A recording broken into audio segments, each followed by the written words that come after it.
there was something I'm going to write to you and some other people about. I want to revise the notes a bit. Okay. I'm going to get my colleague Janet Leonard to do it with me if she's willing. Okay. She might or might not want to work further on it. Mm-hmm. But I think we saw last year that there's certain weaknesses in the notes, Mm-hmm. and those are coming up again. Right. And just a couple of them are that handout one in what is linguistics. Mm-hmm. It seems to be something very important that's missing from that handout is what it means to try to solve a linguistic problem. Right. Because you deal with that every year. People are like, "Whoa, this is way too complicated. I don't get it." Yeah. And the answer is, well, we never understand everything. Yeah. You just have to use the information you have, find what evidence you can, make the best analysis you can. Mm-hmm. And that should be somewhere in handout one, I think. Yeah. Yeah. Right. And then handout two, the history of linguistics. I think something important that's missing from there is that one of the first reasons people started, one of the most important first reasons people started studying grammar was to tell other people how to talk right. Right.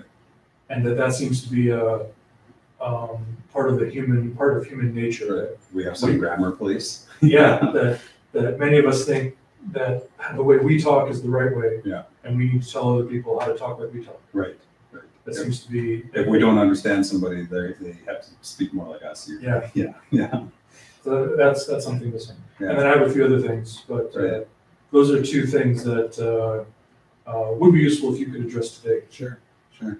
So that would be in the introduction to linguistics, and sort of more looking at practical usage or practical application of. Yeah. What is Explorer? Why are we studying this? Right. Right. Florence John asked that. Yeah. Well, what she asked was, why are we studying these other languages? Yeah. How does that help us study our own language? That's right. That's right. And my answer was, because it gives us perspective. Yeah. Gives us a context. Yeah. I was like, what I'll do, and what I started off with the last study session during the last course was kept it fairly informal in the sense of being more like an open-ended conversation. And what I did was I just used each of the handouts as a guideline and the exercises attached to each of those handouts, and then let that kind of guide the conversation. And so I just went through each of the handouts and gave a brief oral overview of what that handout was what it entails, right? Mm-hmm. And then what we would do if those who were involved wanted, then we would get very specific on some of the exercises that really kind of stumped them or just kind of threw them off a little bit, mm-hmm. and try to look at it and approach it from different perspectives, different wording, different kind of, just different exercises of trying to capture the same essence, right? And so that's what we did was we walked through, and at that time, I think we may have been a little further ahead in the handouts than we are this time around, if I recall correctly. So we had quite a few handouts that we would walk through in that manner. And so what I did was just created a circle because it was all just people who were present. And we just sort of had a conversation going around the circle. And when anybody had a sort of dire question that they wanted to ask specifically related to that handout, then we would just enter into conversation. I would encourage other students who might have a bit of an idea around it to take on that role, to share what they understand of it, because then that often seems to be the more useful approach, is when you have a fellow learner who's just started to figure it out themselves, who might be able to share with the student and be able to articulate it in a different way. You mean one of the more advanced student mentors? Yeah. So somebody who really got it, then I would, if it was noticeable that they really had that piece, then I would encourage them to explain it in their words, so that it becomes more sensible to their fellow learners. Yeah. In this case, it'll be a lot different because we will just be speaking to that screen there. So I think what we'll do is still kind of use the same approach, just walk through each of the handouts and give a really quick type of oral overview of what that handout entails. Maybe walk through some of the exercises and sort of the expectations, or at least some of the idea that we're looking for from the students, right? Again, emphasizing that we're not looking for perfection. We're not looking for them to understand all of these concepts immediately and to grasp it all immediately, but we're hopeful that... And it's a given that they won't understand. That's right. And if that's what we're trying to do, then we're setting ourselves up for failure, essentially. And so what we're hopeful for, though, is that students will have an opportunity to take some pieces as tools that will help them in their learning efforts later on. Some might, just keep going in the linguistic sort of area, but Others, so a lot of this might not even be practically used later on. So there's a big mixture and all of that in between. So is Brittany gonna sit there, you're gonna sit there? I was thinking of sitting here. Yeah, where would you like to sit? I'll just position myself so I'm at a place where I can work, but I'm close by. I think I'll just sit here. Sure. And Brittany suggested, I saw her on Friday, Mhm. and she suggested chopping it up into 2 bits. Right. Yeah. One way, based on your description just now Yeah. of what you did last year. Yeah. One way you could chop it up is the first chunk is just a summary of each handout. Yeah. And then the second chunk, we thought the second chunk would be answering questions, but Yeah. I haven't received any questions. Yeah. So the second chunk could be reviewing exercises. Yeah. First chunk, general overview, second chunk, exercises. Sure. That sounds good to me because I only have received, I think, 1 or 2 questions from students by way of email. And it was more about the final project and wondering if certain texts would be acceptable. Basically, it's anything as long as it meets the requirement of having enough words, right? Right. And so other than that, I do get questions from students sometimes that are more language specific, like it's how do you say this, or am I saying this properly, or writing it properly? Hello. Everyone's just leaving. Hey, by the way, thanks for doing this. You just take a seat. Hi, welcome. Are we live yet? Brittany? We are live. I put it up at 4 o'clock. So Yeah, that, watch what you say. Yeah. just in No case that censors. there was someone waiting. Oh, is this the box, the Tiny castle. future box? Mm. Me? Is it locked up? Is that it? Is it done? Not yet. We haven't buried it yet. Oh, you're gonna bury it even? I think we're gonna bury it. I'm not sure though. Yummer was It's pretty asking, beautiful. I don't think anyone wants to bury it. Yummer was asked to put something in it. Oh, Yeah. yeah, no, we're still waiting. So I'd like to send a follow-up. I sent out a message about half an hour ago Okay. with that link the link to your profile. Yep. And I'd like to send out another link to the exact stream. Okay. I should be able to find it if I go to your profile, right? Yes. Yes, Okay. I believe so. All right, so I'll do that. John? Yes, thank you. And Brittany, please start us off as soon as you're done already. I'm just here to assist. Okay. I won't step in unless someone asks me to. I was gonna say you should sit here because I can see the screen is looking this way. Well, I'm thinking we could have the camera right on Jesse's face the whole time. Oh, okay. Thanks a lot. Here, let me zoom in. What are the I reactions? Yeah. can zoom right in. Here we go. There we go, guys. Now let's put her on Timmy. Yeah, that's right. You So don't want me to just me to pull it back and look like this. So we're about 10 minutes into the stream here. Okay. Did you want to wait for anyone else or did you just get started? I think since we're already past 4, if anybody comes in, they can jump in, and we could always backtrack if we need to. Okay, But we can get started anytime. perfect. All right. I will make sure that we don't get interrupted and I'll be right back. Sure. So we are going to do a review up to handout 10, I believe it is. Yep, handout 10, right? Where we left off, okay. Which is most of the handouts. Here, let me get, you can get closer to here. And we're going to go through them one by one Alright. and do a bit of an oral overview. And so just, and then we decided to take sort of a split approach because it's being recorded and the students after this could access it any time and future students will be able to access it also.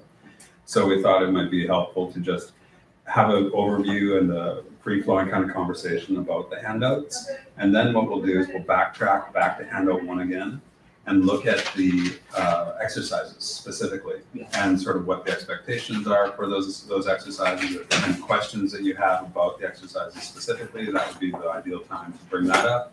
And then we can walk through some of those easy and challenging areas through the exercises. And then this will be sort of a demonstrative video for other students also, some that are currently in the class or some later down the road that, you know, these questions keep recurring. And what we found is that there's some areas that could use a little bit more, maybe some different approaches on how to get the understanding that we're looking for out of these handouts. And so that was part of the conversation that we're having leading into this, is that this is sort of a living type of a document that keeps changing each time slightly, but there's some ideas at the end of this. If you have ideas yourself on what might work better to learn some of these concepts for yourself and your approach to it and your experience with it, by all means, we'd love to hear that too. So maybe that's sort of the tail end part of this discussion today, is any of that constructive feedback or that the critiquing of just how the approach is, right? Okay.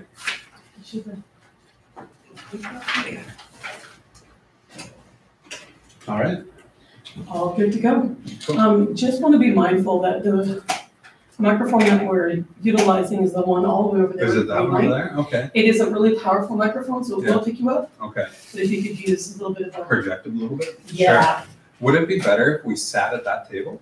If we sat at that table and if we were doing writing and page flipping, it Yeah. picks it up really loudly as well. Oh, okay. So it is best that we sit at this one. That's Okay. kind of why I wanted us to sit over Okay. here. That but sounds good to me. I Just can to be- project. Sure. Cognizant, yeah. Yeah. Thanks for that.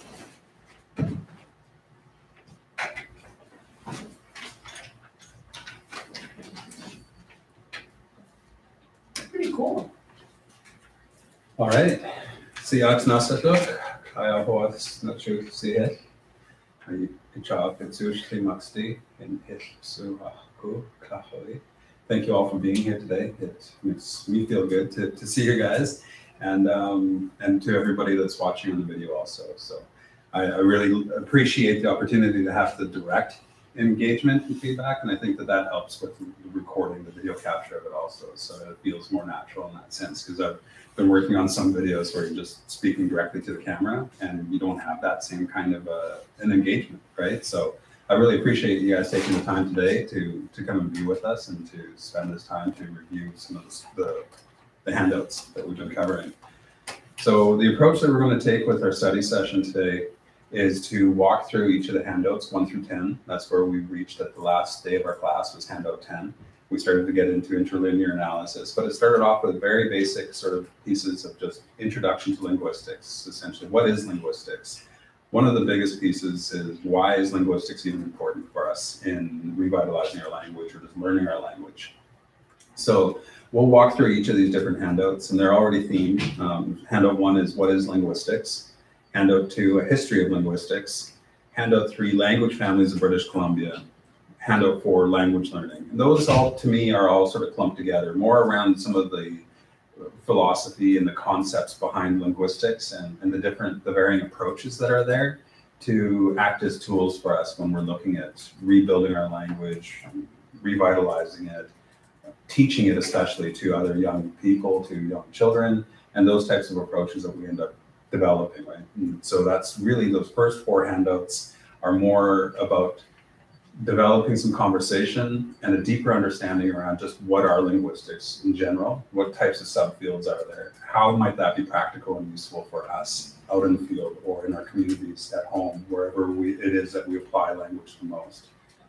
Handout 5, 6, 7, 8, 9 are all more very linguistic focused, in the sense that we're learning a lot of new terms through these particular handouts. We're learning a lot of new language to speak about our language, which is sort of ironic in itself, I think, in many ways. And when I took this course first, I could relate and appreciate that there's a lot of different terms and jargon that we're learning in order to be able to break our language apart. And understanding those terms and understanding why it's important in the field of linguistics and important in language revitalization is really the main essence behind this. What we focus on through this course primarily is developing deeper understandings of how our language is strung together and where those meaningful parts are. Not so much the direct translation into English with all those pieces, because that takes time, right? It takes us quite a bit of time to get more comfortable and to understand the direct translation piece. And there's a lot of resources out there that we can use for that. There's a lot of print resources that are available to us nowadays that are very helpful in identifying some of those small, meaningful pieces. there's plenty of resources out there when it comes to the root words. So I think of things like Ataxapa, that big dictionary, the big wide dictionary, and all sorts of other dictionaries and dictionary-like type of resources that have been developed throughout our different dialects already. And so the idea here is to start honing more skills on all those root words that are already listed and categorized online and in print. How do we add on to those root words to make fuller sentences? And that's really what this introduction into linguistics is primarily focusing upon, looking at the breakdown of all those meaningful parts. And that's exactly what linguistics helps to provide. So the last handout, handout 10, leads us to interlinear analysis. And that is sort of the more physical formatting and approach to take free-flowing natural New Channel in its modern New Channel phonetic alphabet, and then break it apart into meaningful parts, translate it, and get a free-flowing translation into English. So we're going to walk through each of these steps, and I just thought I'd start with a broader overview of sort of what we've already been discussing. And there will be a lot of repetition. So the idea is to just repeat from different perspectives and approaches, different ways of learning. We all learn in different ways. There's no expectation throughout this course in any way. And in fact, it's not even possible really to remember every single piece that's being instructed, that's being shared. And therefore, there's no expectation that any learner is going to have to walk away understanding everything that is being presented here. It's one of those things that obviously take a lot of time to absorb and to process, to find your own personal connection to linguistics and your own personal approach, your style that develops as a result of it. So having said that, the approach that I'll be taking today with the study session is to walk through each of these handouts. I'll just do a quick overview of each of them, sort of giving us another idea of what each of these handouts entail. And then after we get from 1 to 10, I'll take a slight pause. And I think that if we were to divide up this video, that would be an ideal chunk for the first part. And then we'll take a little break. And then what we'll do is we'll backtrack back to handout 1, and then we'll go over exercise by exercise. And then that would be a second portion to the video for future references for students of this course or for future courses, so that they could just look at the handout overview, or they could separately just look at the exercise overview. And then third, at the very end of it, what we could add is feedback or direct questions or feedback on what might help to enhance the learning opportunity that's presented through each of these handouts. Everybody comfortable with that? Cool. Okay, so I'll start with handout number 1. What is linguistics? I guess something that I like to share to start off with is my own personal journey through this too, and we all have our own different experiences. And I think when we add those different layers to it, we add our own personality into these pieces, it starts to really bring our language to life, because we are the speakers of our language. We're the learners of our language. So in essence, we are the living embodiment of our language as we learn more and we have these conversations with one another in our language. So linguistics really is a way of, at least in my perspective, it's a way of analyzing and understanding the deeper layers that exist in our language. We often will do this by comparing it to other languages and contrasting it with other languages. And of course, we're all pretty proficient in English, and that's the one that we know naturally and that we've spent lots of time in school understanding great deals about. So quite often what we'll do is we'll compare or contrast our language with English as a result, to be able to get a better gauge of where those pieces are at, and try to make more sense internally for ourselves, so that we can understand why it's important and how to break our language down into the most small, simple, and meaningful parts. And each of those parts have different titles and different names, and there's different ways to view them, whether you're looking at the written structure of language, or if you're looking at the grammatical structure of language, like the way that we string those sentences together, or if you're looking at the sound that's contained within our language. All of those are different linguistic parts. And so each of those has a respected field of study, a subfield of study, and they're listed in the handout.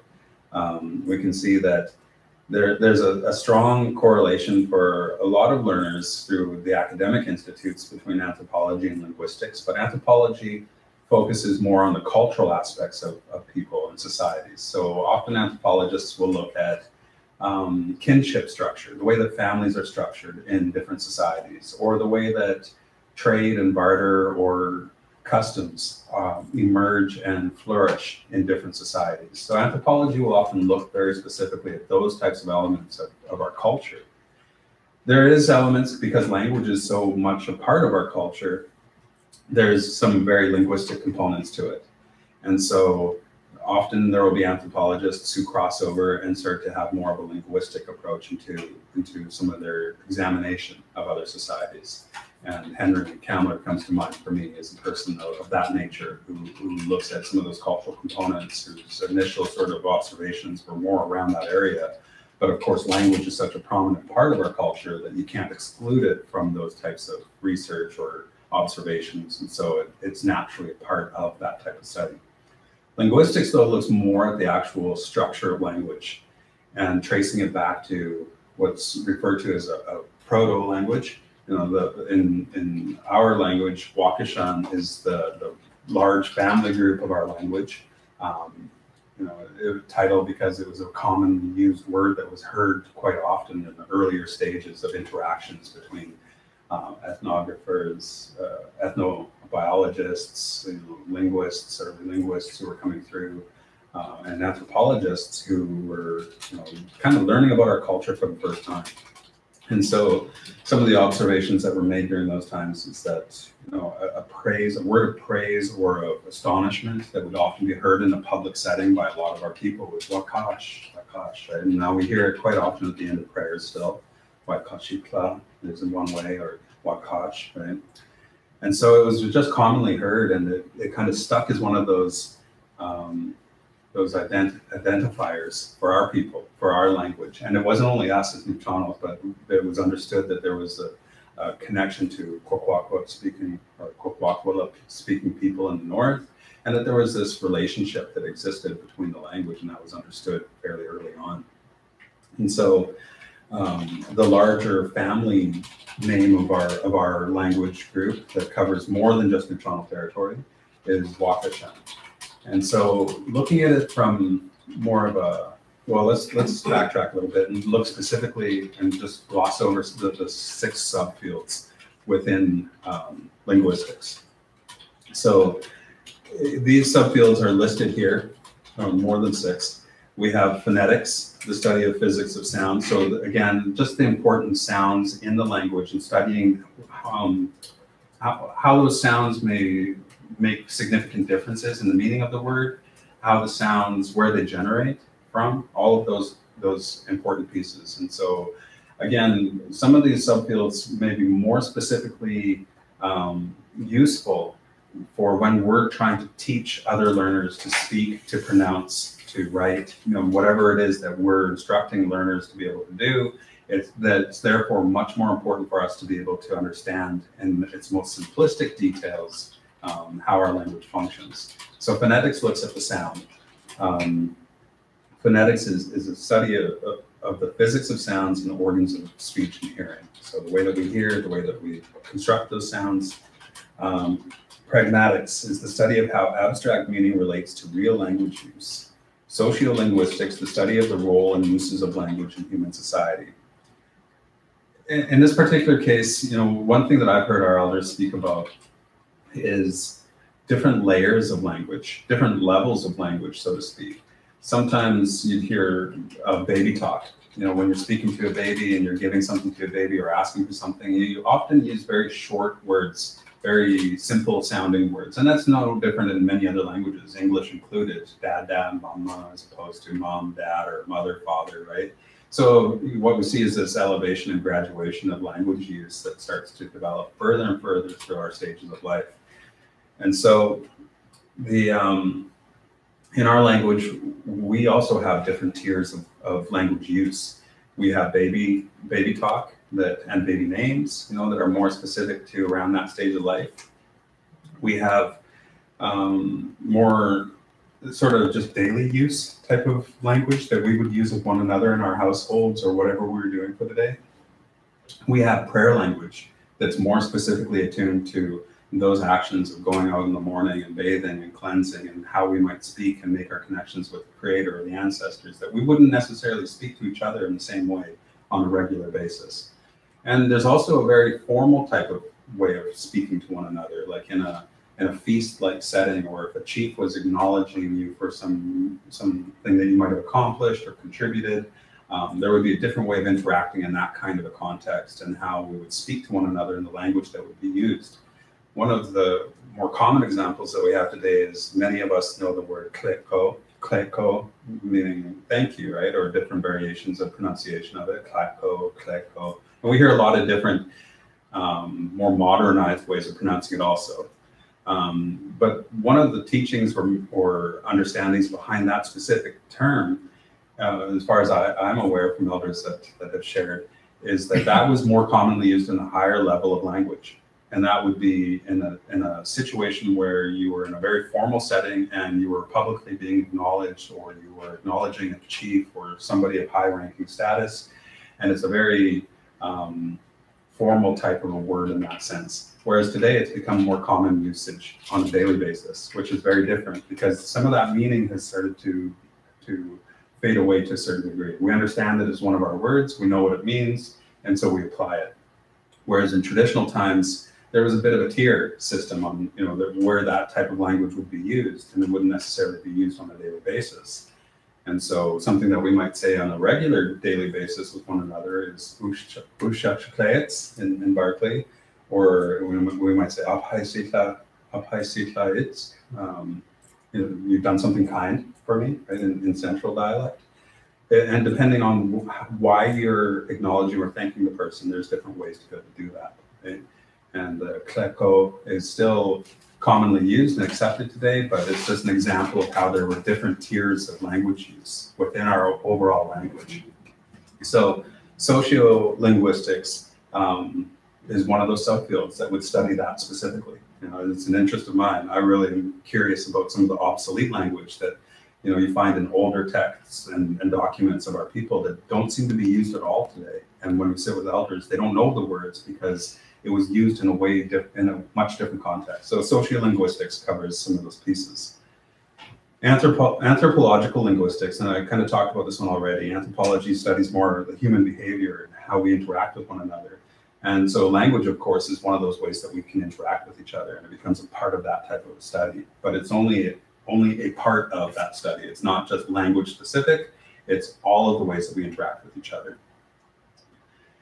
Historical linguistics focuses on the study of how languages change through time. And just as I had created the example of kleko and how it used to be a higher tier level of language use, but nowadays it's become more commonly used. Well, that's an understanding that over the course of time, our language has changed, it's adapted, and it's become different. And so historical linguistics would look at those kind of changes over time and how did different big, huge events in our history change the way that we communicate with each other, and how did it change our language usage? Well, colonization is one of those really big pieces because we're so heavily influenced by English-speaking society that it has so many changes that have happened to each channel.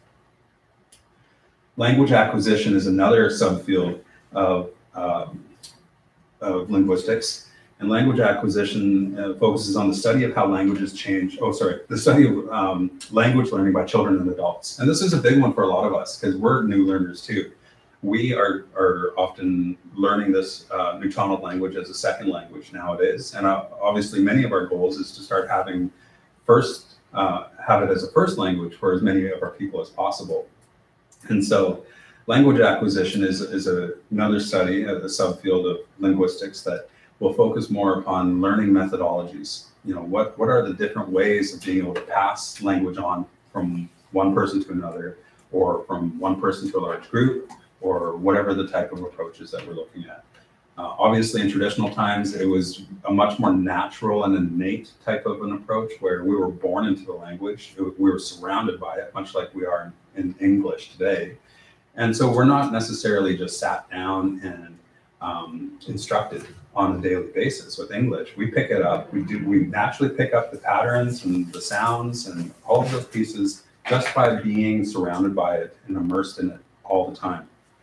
And so language acquisition focuses on those pieces, especially nowadays, of how we pass those teachings and how we teach other people to speak the language and all the different dynamics that are contained therein. Psycholinguistics or neurolinguistics is an area that I'm personally very interested in. It's the study of how the brain processes language and the different sort of neural networks that are created in the early stages of life and how those neurons connect with one another, how they kind of become hardwired and become like this index of files that we just automatically reach for and that are slotted in different specific spots that might be associated with certain smells or sounds or sights also, and that they all contribute and complement each other when we're retrieving that language from and using it to communicate outwardly with other people. And so psycholinguistics and neurolinguistics focus more on the brain and what its functions are through language usage and how we store language in the brain, how we can retrieve it. And even now, how we look at adult learners when we're learning a second language, how we can start to reprogram that neural network so that we can learn the language and store it better. Because I find that as an adult learner, repetition, constant repetition and memorization was key at first. Like I needed to, it didn't come as quickly or naturally as it did for my young child. And when I was starting with him, he would hear something once or twice and it would be there.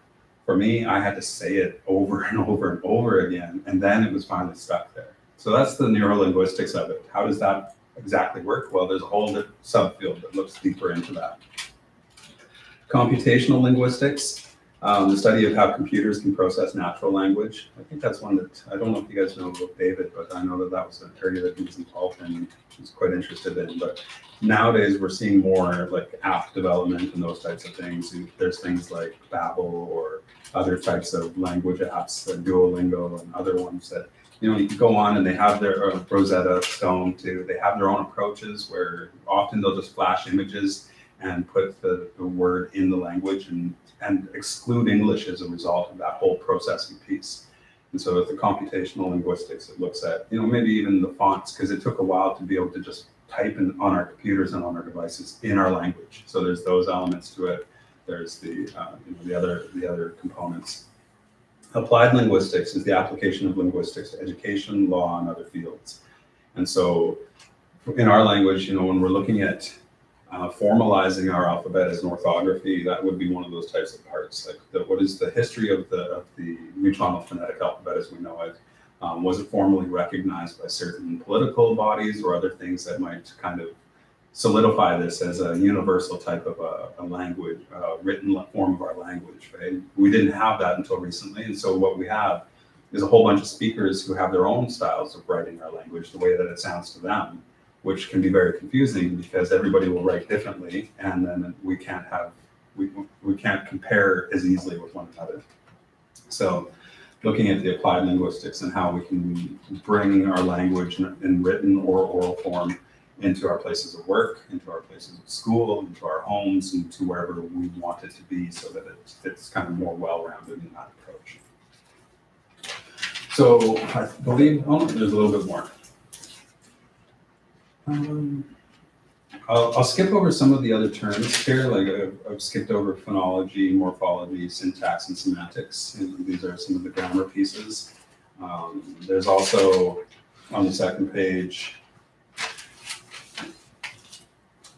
I think what one of the big pieces are in this handout, the takeaways in the conversations that we have throughout the different courses that has been offered is a recurring question is, how is linguistics helpful or appropriate for me specifically or for us collectively in language revitalization with the new tonal language? And sometimes that's not very apparent. It's not very clear exactly how linguistics might be helpful. And for some learners, it might not be, right? If you have an approach that is more, if you have for example, an elder in your home or in your community that you connect with on a regular basis, and if you have a format where you sit and listen and you pick up by having that more natural type of an approach. Writing the language and understanding how to break it down in very small pieces might not be as essential for that type of a learning style. On the other side of that, if you don't have an elder who is fluent and can speak the language in a fluent type of a way, and you're reliant or dependent on written resources or working with other learners or listening to audio recordings on your own or whatever the case may be, then you might need to have more understanding of how the language is structured. And really, it's kind of like learning the different bits and pieces that are interchangeable so that you can start making it much more complex yourself, the sentence structure and all of those pieces. So there's many different types of learners that we have, and there's not one approach that works for every single learner. And it takes a lot of commitment and a lot of dedication, and we all can appreciate that because we put that time and that effort in to learn our language, and we can appreciate how much effort and time that it takes. So linguistics is one of those tools that can help us to be able to understand our language in a much deeper way. It initially can sometimes come across as being confusing because it is talking about the language and not talking in the language, right? And there's a big difference between that. When we're talking about the language, we actually spend a lot of time doing that in a lot of different settings, right? We spend a great deal of our time talking about the importance of language. We're talking about certain components of language, but that's very different than talking in the language. What I'd love to see one day in the not too distant future is us talking about the language while we're talking in the language at the same time. So imagine this type of a situation, but we're speaking in Koas and we're understanding how to break our language down into meaningful parts, but not breaking from the language, right? So linguistics can help us get to that place by first understanding and almost like decoding English language and how it's structured in our minds and how it's structured in our mouths. And we have that understanding because we can speak the language so fluently. So if we can start to understand those pieces and understand how it's applied to Nuu-chah-nulth, then we develop different tools and different approaches on how to share that with other people. And so for me, what I find with linguistics, what seems to be one of the most important pieces to it is for people who aspire to become language teachers. And essentially, we all who are picking up the language right now are forced into a situation of being language teachers because our numbers are so low and only declining in the amount of speakers that we have. So what we're seeing, and we're also second language speakers with Nuu-chah-nulth, so we're bringing a different element to it than what a lot of our elders who are with us today. A lot of our elders who are speakers, who are fluent, were born into the language and had an opportunity that we didn't have. And so in order to return to that kind of an approach, my understanding is that we require some of these tools to help bridge us to get to that place, right? From where we're at now, where we think and process everything in English first, and we have to go through that processing to be able to say it and understand Nuu-chah-nulth. We want it to be instant so that we're automatically thinking in Nuu-chah-nulth and automatically speaking in Nuu-chah-nulth. But for us as second language learners with Nuu-chah-nulth, it takes us a longer time to get there. And so once we do get there, we want to try to fast track it for newer learners, especially young children, and bypass some of those harder parts, those challenging parts, and immediately get to the place where we can process, think, strategize, dream, vision, all in the language and just have it happen naturally at a natural rate. So to me, linguistics helps us get to that particular place. It bridges that huge gap that's there, where the language that we have is like this big, huge mountainous thing. And when we're trying to understand it or to try to find some control or management over it, it can be very overwhelming and daunting at first. Where do we start? And that's what linguistics offers, is a bit of a guide and a process on how to make sense out of that big, huge bulk of language that makes up Nuu-chah-nulth, of Kokoetsa. How do we make sense out of that? Well, we start taking pieces of it that make sense to us to start off with, or that we gravitate toward, and then we start to understand those really well. And then we start to understand the breakdown and the meaning, and then we can apply that same way of learning and teaching ourselves throughout the rest of the language. And then once we start to master some of those pieces, then we can start to share with other people. and we can share either our approach that worked well for us or a multitude of approaches. And that's, again, what linguistics offers. It offers you all those different levels and layers of subfields of linguistics, where you could focus just specifically on sounds and how we hear it, how we construct it. You can focus on grammar, how the written format of our language, or even just the spoken format of our language, has a pattern, has consistency in that pattern, right? It's going to almost always be the same once we figure out some of those pieces. There'll be minor variations with different sounds, blending, and those types of things. But once we start to get it, we can take what the understanding that we have and apply it to a different word and apply it to another word. And suddenly, when we learn how to, in a very well manner, be able to say one phrase and understand what each component in that phrase means, we can start to change some of the root words and some of the pieces and make it say something completely different, but use the same kind of a process to be able to construct those sentences or that dialogue that we want to create. So that's handout 1. Let's move to handout 2. Handout 2 looks at the history of linguistics. And so here we have some write-up looking back at, and again, more of the comparative pieces are around the English language, because we've developed such a deep understanding of the English language. And what we're essentially trying to do is gain the same level of understanding of our own language as we have in English, if not more, right? And maybe we want to even go beyond that. But at the base level, we want to understand Newtonal as well as we can currently understand English. So in this handout, what Adam has provided is backtracking and looking at just written language in general, and how some of the written element of languages was developed in historical times. And so you can kind of walk through and look around 400 BC in India. There was a scholar, detailed systematic grammar of classical Sanskrit.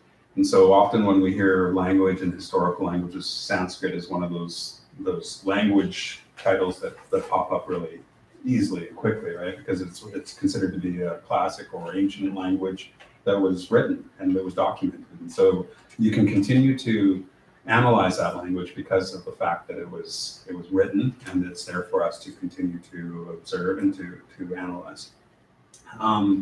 So there's a walkthrough that talks about that origin of Sanskrit and those pieces as being some of the earlier precursors or the beginning of the building blocks of the written component of language in general, or in different places around the world. Of course, different places around the world started to develop their own approaches and systems from that point forward. And so we move up to where our alphabet, the English alphabet today, and even the Newtonal phonetic alphabet for that matter, really kind of took root of the written format, and how the Greek alphabet and the Roman really influenced a lot of what's currently in place today. And so this section is essentially looking at those pieces, looking at the history of linguistics, where the study of language started to originate, much anyway, and it introduces us to this concept of, well, here is comparative linguistics, the comparison of related languages and the reconstruction of the older parent languages from which they are thought to have developed. And so here in Newtonal, when I was speaking about Wakashan, right, that's the language family. And it's understood by linguists, and now by many of our people also, that there's a strong relationship, a relationship that exists between our language of Newtonal, that we call it today, and the Kwakwakwa language, as well as Ditidat, Pachidat, Makah, like all along the coastline in this area, through connections with one another over time, through intermarriage, or even through warfare, through all those interactions that we've had, our language has been interacting through all those times also. So our language has morphed and changed over time and has adopted different sounds or different words from different nearby places, and vice versa. We've shared language with other people and have created even like trade language, like the Chinook jargon, and how it's heavily influenced by Newtonal. The concept that we're introduced to in this section, though, introduces the Proto-Wakashan language. When we're tracing the lineage of language back, it's kind of like tracing the lineage of who we are as people too. And so when we are tracing our own lineage back, especially when we're tracing the lineage of our hereditary chiefs, our Tayuhatwik, then what we'll often do is trace it back to the very origin And some of our chiefs will trace that lineage back to the creation, the time of creation of human beings, right? And so in essence, tracing the language history back isn't very different than that. What we're doing is trying to trace it back to what's called a parent language or a proto-language.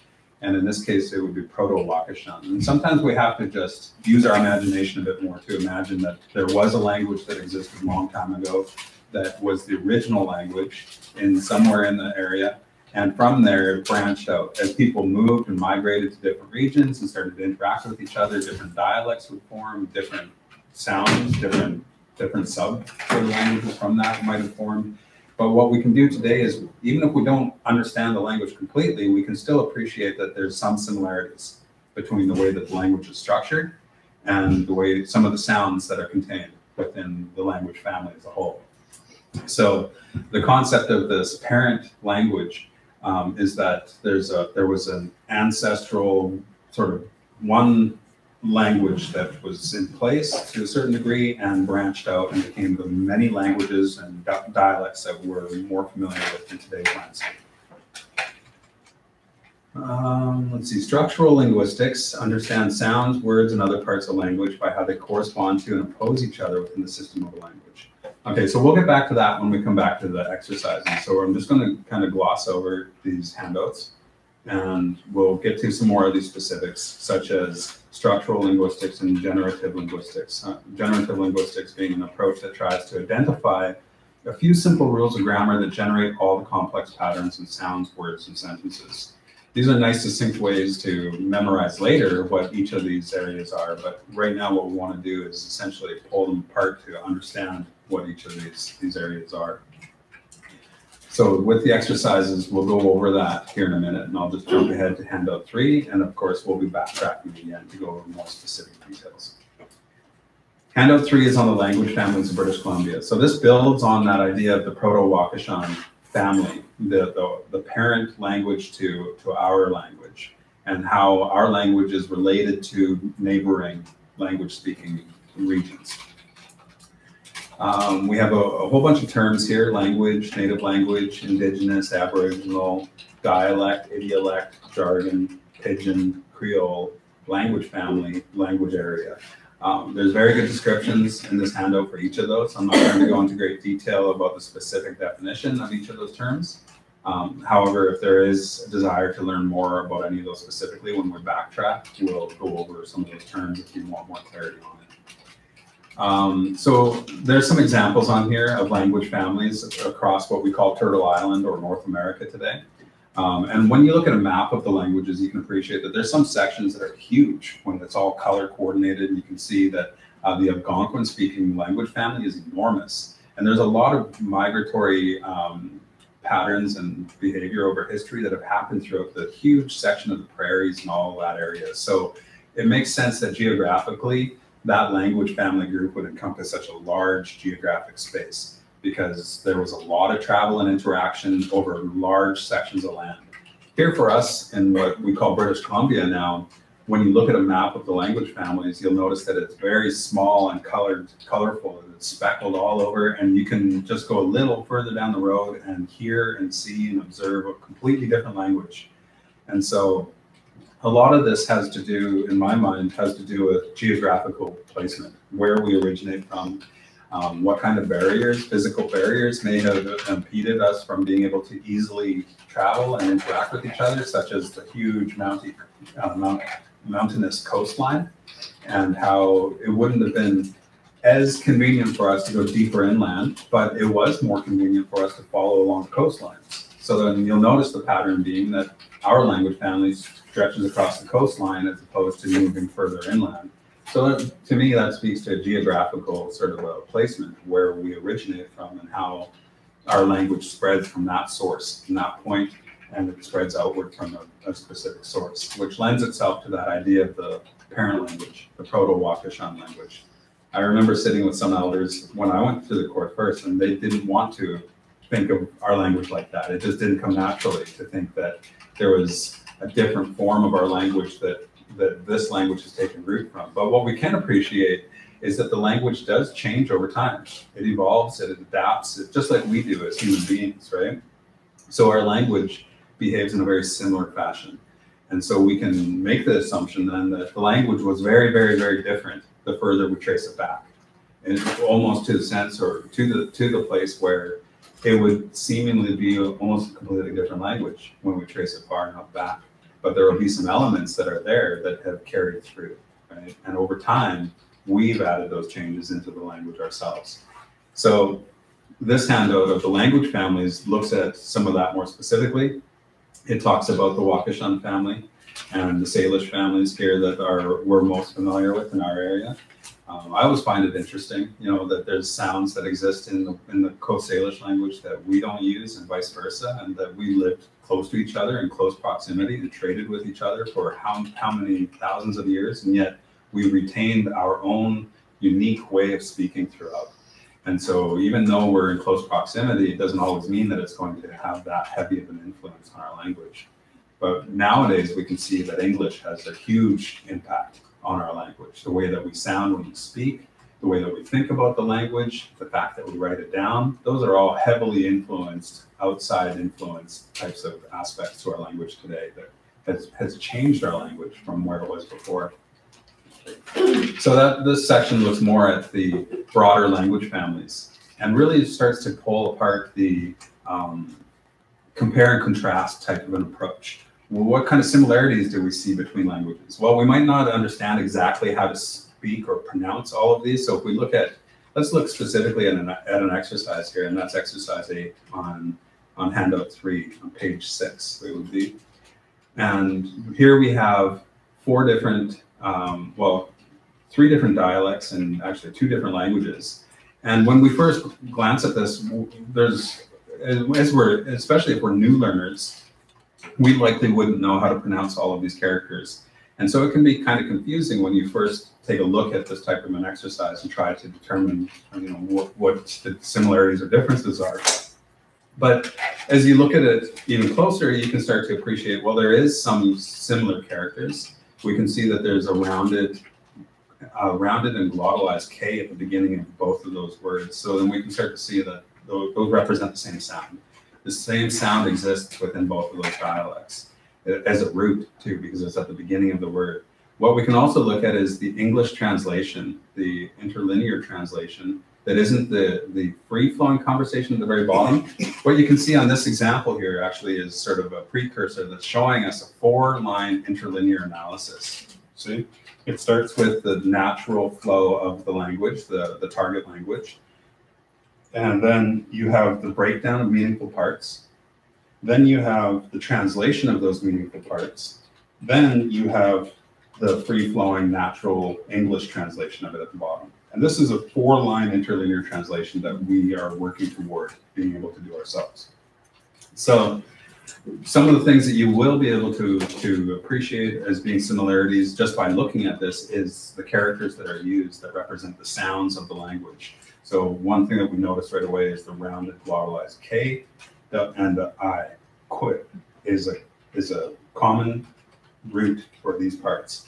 When you look at the English translation, you can also appreciate the order that is common throughout these languages. Even though they don't sound the same and aren't written the same, and they come from different geographical spots, they all share the same sentence structure, which is seemingly backwards from English, or English is backwards to our languages. So they share that in common also. The syntax, the way that the sentence is structured is different. The grammar is similar, sorry, and the grammar, the way that we construct these words and sentences are similar to one another.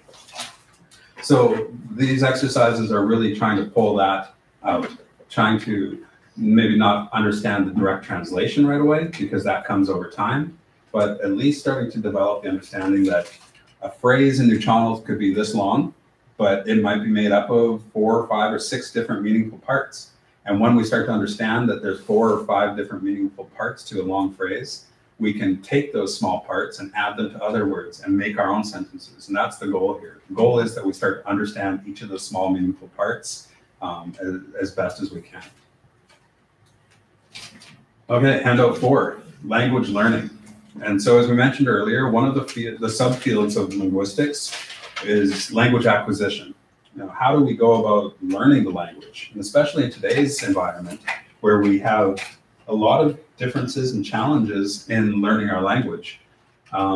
Many of our people have to seek out the time and energy to commit yourself to it. It's not structured. There's no spaces necessarily at this point, no houses, no communities where we can just go and be in the language and be surrounded by it. That would be ideal, but the reality is that language acquisition is a much more long, drawn-out process than having the opportunity to be born into a language. As a young child, you're learning everything brand new for the very first time as it is. So when you're learning language for the very first time, that's what sticks and what you retain. And that's how you understand the world around you and how you communicate with other people. And so it can be very different in that sense. So language acquisition is a really big piece for us nowadays, not only for our own individual learning and what works best for us. Some people work very visually. They like to see pictures. They like to see the written word of it. And that's one very effective way of learning. Some people prefer not to have more of the visual type of stimulation with learning, but prefer to just listen and watch the way that a speaker's mouth moves, or hear it directly and mimic while they're hearing the sounds. And it's more oral, and audio in that type of a sense, which seems to me to speak more to a traditional approach. Of course, we didn't have writing, up until just recently. So all of our learning prior, especially before European people arrived in our territories, was all in that fashion. You'd hear people around you speaking. They would purposely, grandparents will talk to a grandchild in a very different way. Even today, a grandparent will likely speak in a very more slow, drawn out, overly pronounced kind of a way with a young person, knowing that they're grasping the language for the first time. Whereas with you and I, it would be much more rapid, and we can kind of keep pace with adult speakers. So language acquisition focuses on some of the common techniques that are out there to learn language for ourselves and to teach languages to other people.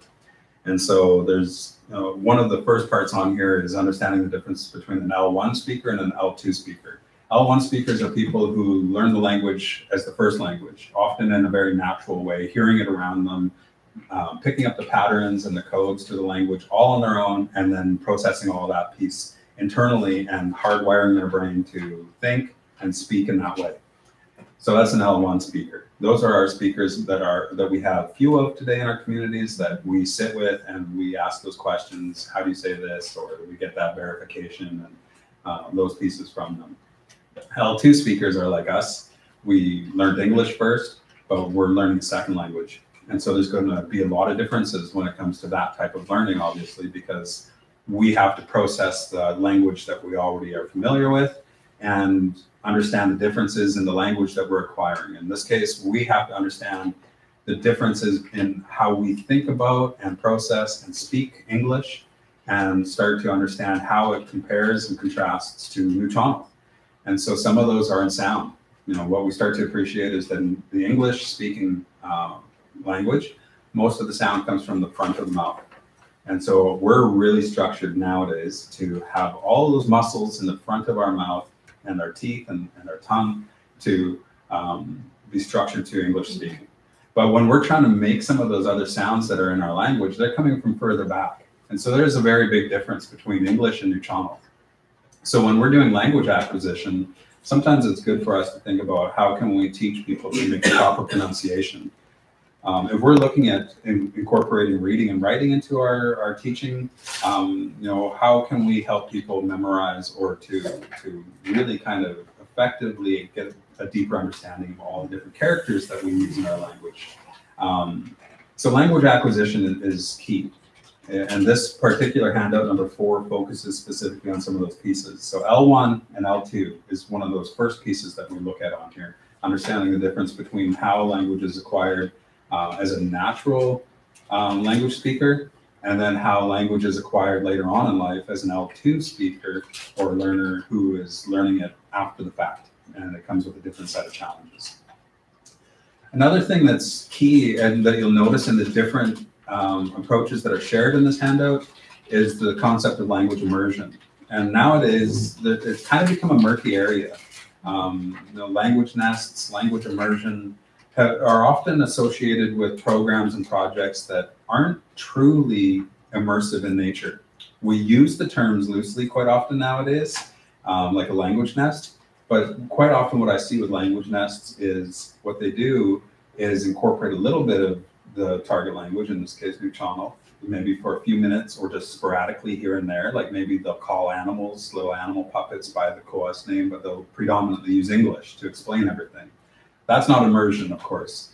Immersion would be a child enters into a space and is completely surrounded by the language for the full duration that they're there, preferably longer than shorter. So language immersion is looking at allowing the learner to pick up those patterns and the behaviors of the language and all of those constructs of it in a natural way that they pick up with their ears and eyes and with our natural senses. So language immersion has also sort of become loosely used in the sense that you might have 15 minutes or half an hour of trying to stay in the language, but the rest of the instruction or discussion would be predominantly in English. Well, that's not true immersion either, because we're using English to describe and to explain and to understand our language. The idea of immersion is that you remove the other language completely, in this case English, and solely have Nuchano and have that space and time committed to that. And so that's language immersion. So here, let's just really quickly go over some of these. The natural approach, total physical response, the language nest, the mentor-apprentice approach, accelerated second language acquisition, and the shared stories method are the approaches that are shared on here. And these are some of the more common approaches that are out there. You could Google search any one of these and come across some different examples, YouTube videos of different examples of each of these approaches in action, which is really helpful. Even if it's not in our language, we can at least appreciate how it's delivered. We can get some insights from other language teachers and instructors of what's working, what's not working. Again, it's really about what level of language acquisition are you striving toward?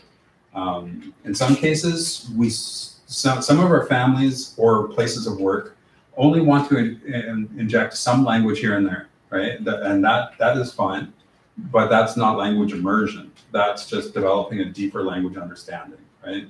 And it's not likely going to attain a place of fluency, because at that rate, it would take such a long amount of time at that pace to be able to actually become fluent. What we notice with immersion is that it's often rapid paced with very extended periods of time of just being in the language, and it's hyper focused in that sense, where our goal is to become fluent in the language so that we can understand and speak in the language naturally and fluently. And that's where immersion plays more of a bigger role. So I'll just look through these really quickly. The natural approach says that L2 learners must be comfortable. L2 acquisition happens in stages similar to L1. L2 learners must be presented with L2 input that they can understand. And L2 learners should be challenged with structures one stage beyond their current level. So pushing a little bit more each time, right? This is a slightly accelerated type of an approach. Would be geared more towards adult learners that might have freed up the time and energy that they can commit towards becoming fluent and are looking at sort of fast tracking towards fluency in that sense. What this approach will often do or take into consideration is that it observes that adult learners require and need to revert to a childlike status of learning to be able to absorb the things around again. And there's mixed perceptions and feelings on that type of an approach. Some will feel that it's unnecessary for us to talk like a baby to an adult when they're learning the language, because our brain is structured in a different way and we can start to pick up some of those pieces a lot quicker. Some would also feel that because we already have another language to compare to and to build upon, that there's a lot of unnecessary pieces that we wouldn't have to go through, that children have to go through. My experience is different. I appreciate the approach a bit more, because I understood that in my own language learning, I didn't start to make big strides until Auntie Julia kind of literally, it felt like I was being swallowed like a baby, right? I needed that kind of a comfort to be able to break through and feel confident to be able to make mistakes and say things, even if it was wrong, and to still be encouraged. And we don't often do that as adult to adult. And as a result, we are isolated and internalized. We think that, well, I should know this, or I should be able to do this. But when we can't and we reach that barrier, then sometimes we feel defeated as a result. Not all of us, but some of us might feel like that. And so that's why for me, I feel connected to the natural approach, because I value that piece of nurturing and creating a space of comfort and acceptance of making mistakes and celebrating the victories. And just like we would with a child, right? We don't place an expectation on a young child that they're automatically going to know how to say things or understand things. We expect that they're going to babble, that they're going to say silly things, they're going to say the wrong thing, and that's part of the learning process. That period can last for 2-3 years in the natural stages of life. What we're hopeful for, though, is that as adult learners, it doesn't take the 2 or 3 years of babbling and making mistakes, but we can condense that period down into a much quicker period of still going through those same processes and mannerisms to acquire the language, right? So the natural approach kind of focuses on those pieces. Well, what did it take for a young child to learn the language? Let's kind of track through some of those pieces as adult learners and see how that fits with us. And that's the natural approach. Total physical response. This is one that many of us are often familiar with and is often used in daycare and language nest settings. Often what you'll see is pictures of objects, and as much as possible, and the way that it was originally designed, is that the instructor would remain in the language, introduce the whole exercise in the language, even though the learners might not understand what is exactly being said, but demonstrate physically what the word means. So when we tell people, klakashi, then I'd stand up and I'd show you, tikwas, sit down, hapuk, and then you use body language or you use sign language, which is often very complementary to total physical response, and exclude English and try to bypass English and go straight to a neutrino understanding of the language. And that would be just by watching and observing the actions of the speaker. And so total physical response requires the learner and the instructor to use their physicality in the way that we teach and the way that we learn. And so TPR is effective in that sense, but often it's at a very slow pace is what I find. We'll learn 3 or maybe more words a day, but again, at that particular pace, and without fully understanding the pieces that connected to your words, then it's going to take a very long time through this type of a process. So TPR is effective for some, and for others, it's too long drawn out of a process to really be ideal for more of an accelerated type of a learning approach. Especially as we become more advanced in our language learning and our language acquisition, TPR starts to become less and less of a go-to type of method. With young children, it's fun, it gets some of the energy out, it does those things, so it kind of defeats a lot of other things along with it. For adult learners, sometimes some adult learners have some inhibitions about getting up and goofing around, kind of, right? It's not for everybody. It takes them out of their comfort zone. And so that can sometimes set people back in their learning also. So we're mindful of that not all of these approaches work for every single person, right? The mentor-apprentice approach, this is the next course, I believe, in the courses that are being offered. And this is more about a one-on-one with a fluent speaker. And as a learner, you engage with a fluent speaker for X amount of hours. Usually it's about 300, but some different programs will have 100, or maybe some will even go up to 600. But the idea is that you spend as much time as possible with a fluent speaker, staying in the language and trying to do it in a natural way that is inclusive of everything that's going on already anyway.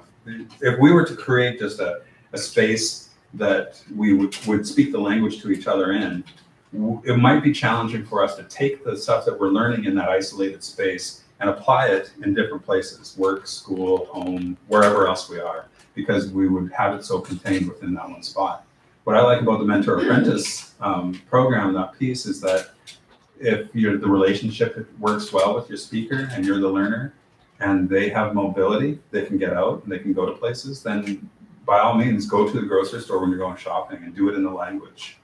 If you're working and you have something but you're doing a mentor-apprentice and your speaker, your mentor can be with you, then work where you have to work and try to do it while you're in the language. That's what I did when I took the Mentor Apprentice project. I was busy with work, and that's often what we find with a lot of our learners today is we have to compete with 9 to 5 or family commitments and obligations or other things, right? Well, Mentor Apprentice I found was a nice adaptable fit to be able to have a speaker. In my case, it was my Auntie Julia, who would just come and accompany me in different things that I was doing. And that's how we satisfied those hours. And with her, I would stay in the language and we would communicate with each other continuously in the language. One of the examples was I facilitated a workshop for asthma for 2 days. And I had her and uncle sitting at the table and I'd sit down and we'd speak nothing but Koas to each other. And they were helping guide me through the facilitation. And I would speak in Koas with them. And then I'd stand up and address the whole group and I'd take some of the Koas that I was learning, but I'd elaborate in English with it. And then I'd sit down with them for a while and then just stay in the language. So it was one way to try to balance out some of those pieces. And Mentor Apprentice is really malleable in the sense that it's up to the learner in most cases to structure a bit of a schedule with the mentor and to be able to work out what that format's going to look like. So you could tailor it more to your availability and your learning style and all those things. Accelerated Second Language Acquisition, ASLA. So this comes from Arapaho language. And the idea is to immediately start to be able to structure some short sentences, to be able to get some quick victories and success under your belt so that you immediately start to not just speak in small little words here and there, but can say short phrases and immediately get to that type of a place so that the idea is to speed up that process, to start bypassing just memorization of nouns and verbs, but you start to actually speak in sentences to one another. So in this case, it would be like us learning the mood endings, the basic mood endings right away, strong or real mood, and being able to apply that immediately so that I can say, I am this, or I'm doing this, you are doing that, and we can start immediately having that type of an interaction with each other. It can kind of seem crude because the conversations are kind of crude, but that's where it starts. But it'll try to get you into that accelerated type of a learning so that you're immediately being able to have short type of sentence conversation with one another. The shared stories method. This is one that we do quite often with Klisa up in the Somas Valley Learning Circle. And what we do is we take the Sapir-Thomas texts and we analyze them. We'll start to break it down as best as we can as learners. And then we'll sit with elders who are fluent and they'll speak about the story in the language. And then we can ask them questions in the language and get some more deeper understanding of what the story means. Because sometimes there's old language that wasn't being used as much today, and that opens up a different interesting conversation. Sometimes it opens up the conversation to a different or better way to say what was being said. And so we get different ideas that develop through that. The idea is to try to structure it so that one component of it is inclusive of English, and then another component is just solely in the language, and trying to create more of that type of an opportunity, leaning more towards staying in the language, having conversations about stories. And then what we do is after we're finished sitting with elders or speakers, then we'll synthesize the stories down into just a few simple sentences and be able to recite these stories to one another as learners, get some feedback from the elders who are present, and then it develops the confidence, the esteem, and the understanding for a speaker to be able to know, to not only know that we're saying it properly, but to understand what we're saying also. And so we've had a lot of success in the shared stories method in that sense. And so the idea is that we start with very, very simple retelling of each of these stories, very simple, one little word for each sentence kind of a thing. And after that, we try to build it even bigger so that we're pretty much telling the whole story over again, gradually building up to be able to tell the stories in their full duration, right? So that's the accelerated, the shared stories method. So that's the end of handout 4. Yeah. John, I just wanted to just make note of time. Yeah. It was 5:20. Yeah. So there's another 40 minutes if you wanted to stick to that same schedule for the pacing. Just Okay, wanted to thank give you a for heads that. up. Sure. I think, yeah, because it was a slightly delayed It start. was So I a think slight I think yeah. we'll probably finish with these handouts, but Yeah, good, no, good thing to just keep us checking on in on track. you, That's that's all. perfect. Yeah. Okay, so handout 5 is on vowels. Now we're starting to get more into some of the technical pieces of actually breaking the language apart. So handout 5, handout 6, handout 7, and handout 8 were all categorized together, and rightfully so, because now we're starting to look at some of the very specific details of our language, of Newtonal language specifically, and starting to understand, we start off with vowels and starting with the phonetics, the sounds. And so what we start to understand is that vowels, the quality of the vowel is more important in our language, meaning that if it's a short A, like or a long A, like ah, and you can physically feel the difference between the short and the long, and you feel the jaw drop on ah. I was guilty for a long time and still am when I'm speaking in coas and trying to speak quickly of shortening the vowels way too often, or sometimes inadvertently lengthening the vowels, which is very common when we're first learning the language. You'll hear a lot of new speakers inadvertently lengthen all the vowels. If it's supposed to be you'll often hear it pronounced as opposed to . And that's important to know that there's a difference because in our language, the length of vowel can change the meaning of the word. And so one of the prime examples is washik to go home. Washik is to start going home. Correct? What? Washik in the middle of going. In the process of going home? Washik, go home and be done. Right. Washik in the middle of going home. So washik would be if I went home and then I'm at home. Washik, I'm at home. But washiks would be if I was on the phone and I probably shouldn't be because I'm driving, but I'm on my way home and I'd be washik, right? So there's the example of the difference of a short A and a long A. Just that one vowel length changes the meaning of the word. It's similar, but it's different. And so it's important that we understand that vowels have length. And in Nuchonal, that's very important. The quality of the vowel is very important. In other languages like English, it's more about quantity, how many vowels there are and how they all change. You know, if there's an E at the end of the word, then it'll make the vowel sound in the middle, kind of like a hard vowel sound, right? Like name, right? As opposed to if it was just N-A-M, it would be nam, right? So it changes in English like that.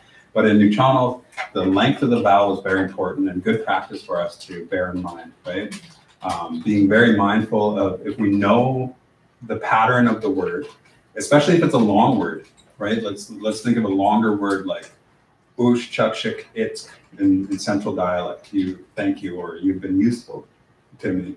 You know, when we do the rhythm to it, a long, short, short, short, then we can start to practice on the proper pronunciation of it and make sure that we don't inadvertently say something incorrect, right? Or say something different than we don't mean to say.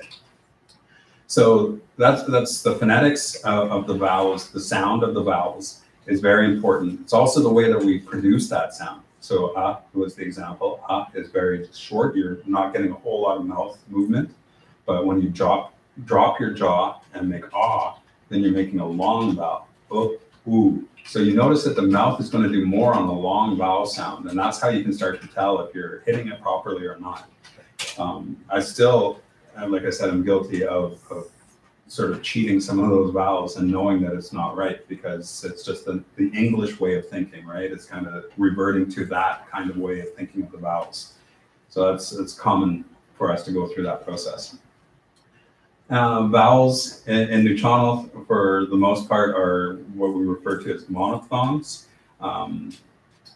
And diphthongs are more common in English. So monophthongs are single vowel sounds that through the vowel sound don't change. It might get stretched, like and ah. There's no other vowel sound mixed in there. But a vowel in English, like a, right? A is kind of when you just pronounce it and you draw it out a bit more, you can appreciate that there's two different vowel sounds that are sort of being blended together. That's a diphthong. So mono and di. Mono meaning one, di meaning two. We don't have those in Nuchonal in the phonological sense. But so the quick and easy sort of way of thinking of it is that all of our vowels are monophthongs. They're only one vowel sound. We're not blending any vowel sounds at all. In fact, if there are two vowels that are next to each other, there's going to be a glottal stop in between it to break it up, right? So if we're writing something out and we have two vowels that are right next to each other, something's not right because our language isn't structured like that. Maybe that's why Kosh seems to be so troublesome. Why Kosh is one of those. Yeah. I couldn't figure out how to spell it because I was trying to spell So there's a difference. Phonologically, we only have monophthongs. Phonetically, sometimes we hear two sounds. Oh, yeah. Y, kosh sounds like two sounds in the I sound. Yeah. But it's the distortion in the throat but when we spell it out, it's only one short A in there, right? Oh. So when we write things out and when we hear it, sometimes, and that's tricky and this is really tricky and helpful for when we are transcribing audio recordings or video recordings of elders, because whenever I've sat down and listened to elders speaking in the language and tried to write it down, if you've ever done it, you can appreciate how challenging that is. Because our English brain's always thinking that it should be sounding like this, like I or A or those types of sounds. And that's what we'll hear too. And so when we'll inadvertently write that when we're first learning. But as we start to appreciate more that phonologically, we only have monophthongs, which means it's always going to be just one single vowel. They're never going to be blending together in that sense. We might hear it like that periodically. Back H's and back sounds will sometimes distort that, and there's some different ways that it'll change sometimes where we hear it differently. But for the large part, it's all just one vowel sound that we're hearing, right? I, E, one vowel sound. There's no two vowel sounds being blended together. But in sounds like ow, right? That's not in neutronic. It sounds like two vowels being squished together, ow. But in neutronic, it's I, E, O, ah, right? Oo, and it's just, you can hear it just being one continuous vowel sound, but no other vowel sound mixed into it. So that's the difference between monophthong and diphthong. You talked about phonetics and phonology. Phonetics. Yeah. Oh, the difference between phonetics and phonology? Yeah, I'm looking for the term. Okay, the phonetics are identified up in the terms at the beginning of handout 5. So phonetics are the study of language sounds as a physical, measurable phenomenon. Right. Articulatory phonetics, the study of how people produce language sounds, so where those sounds are being originated from in the mouth or in the throat. Right. So these are all focusing on the phonetics, this first part here. So the sound, the production of sound. Yeah. Phonetic. Yeah. Sound. Okay. Right. And then you said phonologically, Mm-hmm. that comes later, right? Yeah. Okay. I don't think we've covered that yet. Okay. Okay. But if we don't, let's go back to it and then cover that more. The rest of this handout is focusing on the International Phonetic Alphabet. The International Phonetic Alphabet is one that is worldwide, that is used by a lot of other language groups that are out there. It's good to know in a certain sense because the characters, when you see them, are always pronounced exactly the same. There's no trying to fool the reader or the writer, like with English alphabet, where some letters are silent or some make a different sound altogether. The International Phonetic Alphabet is helpful in the sense that the characters in the International Phonetic Alphabet always sound exactly the same. And so when you can understand how to pronounce them, you can always read them out the way that they are. There will be some differences in the way that it sounds with the way that some speakers say it, but the written format of it makes it much more simplistic. Yeah. Or just even if you put two together, it still sounds exactly the same as it. Right. The way that they behave with each other, two Yeah. characters, Yeah. for the large part. Sometimes, just like in neutronic, like a back H will distort a vowel sound. So you might get, some of those pieces, but that's when you hear it, right? When you hear it, it might sound differently than what you expected when it's written out together. But the way that, of course, the characters that we use in our phonetic alphabet are, all that they're simply doing is representing sound, basically, right? They're representing different important sounds in the language and how they all connect with one another to make that word. And so there's a format to that for the large part of how those are structured together. And what you start to observe is that some sounds don't like to be next to each other, and there will be difference. Just like vowels in neutronic, they don't like to be blended, so there's going to be a glottal stop in between those all the time, or at the beginning of the word.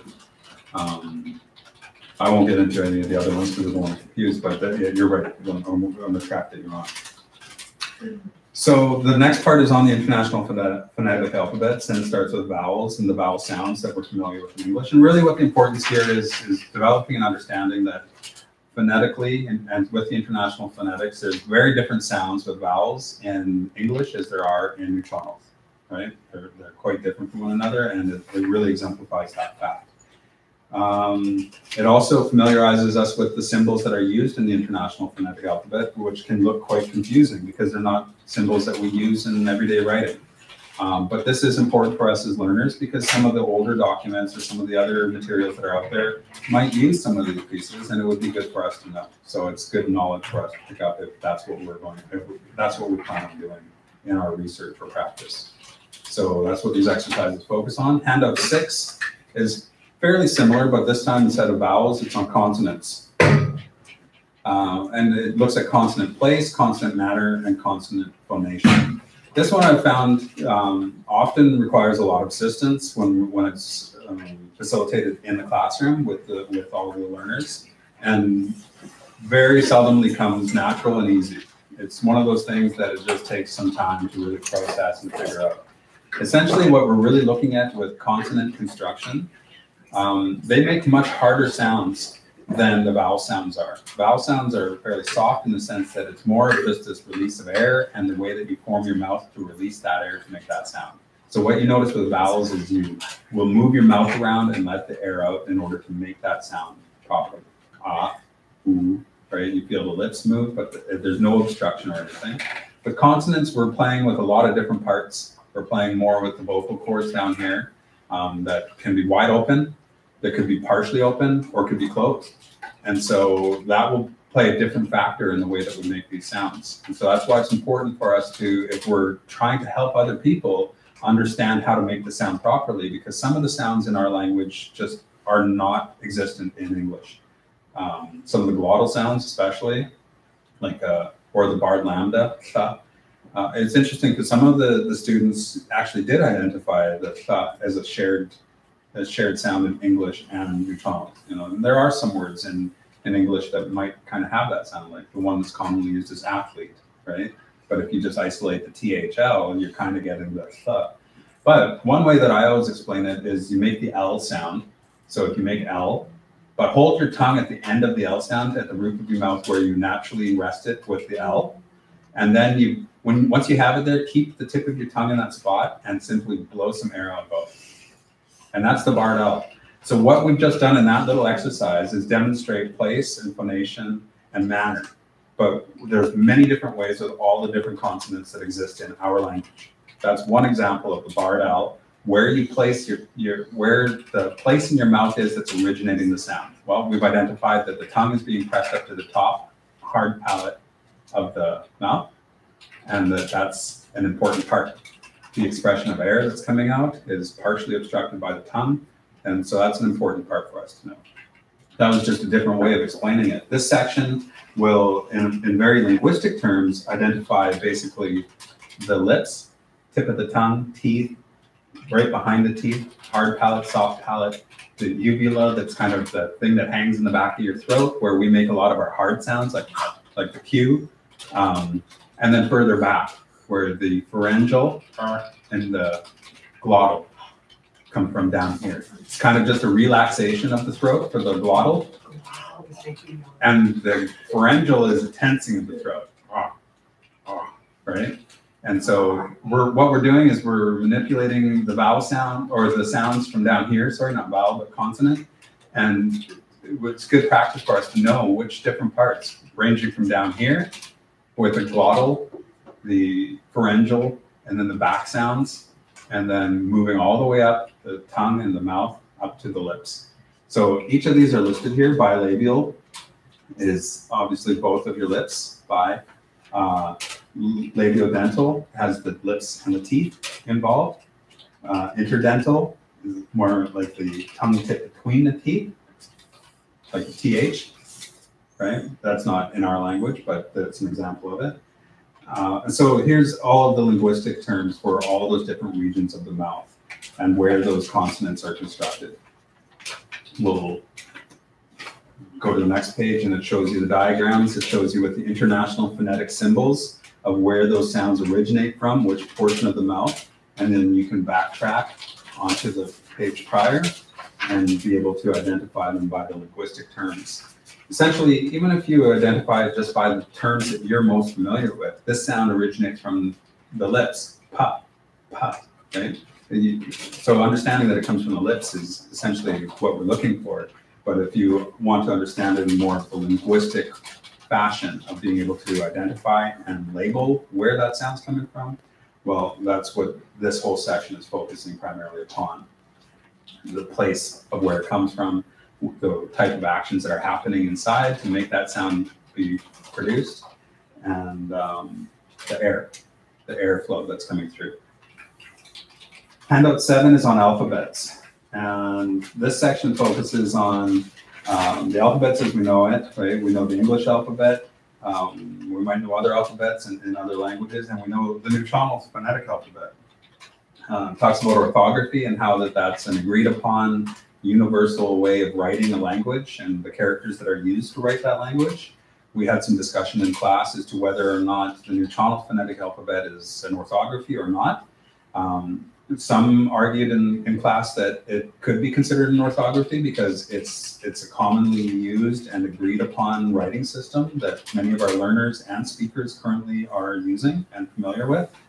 That it's in print, that we use it in print regularly, online and through print, like newspapers and those types of things.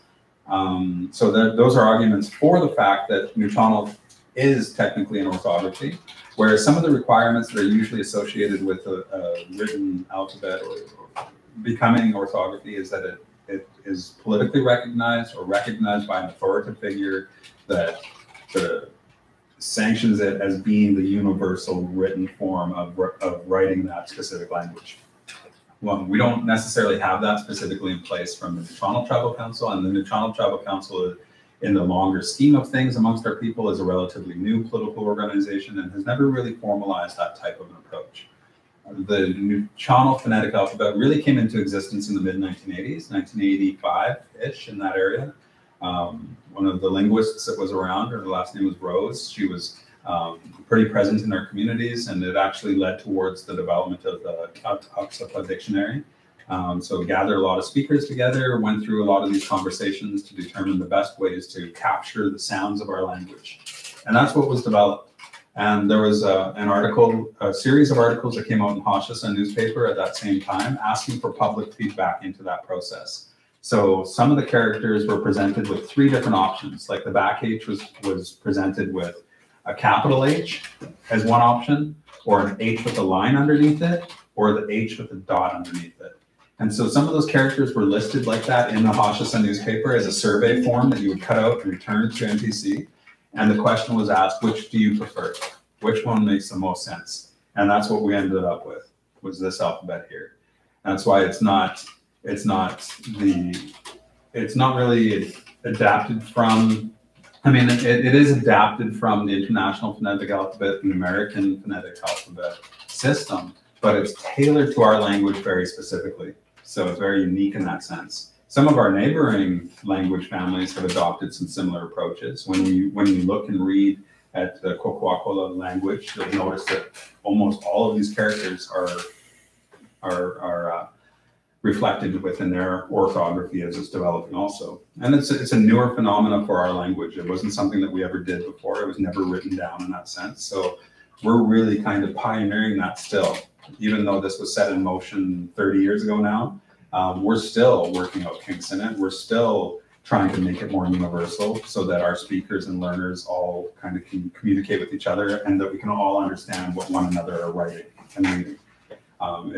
We still have many speakers who don't know that system, but they know how to speak the language. And so we are presented with a different set of challenges because it's a long learning curve to go through as an older person to relearn how to take your language and write it out in that type of a way. So for some speakers, it's been redundant or unnecessary for them that they have chosen to not go that path.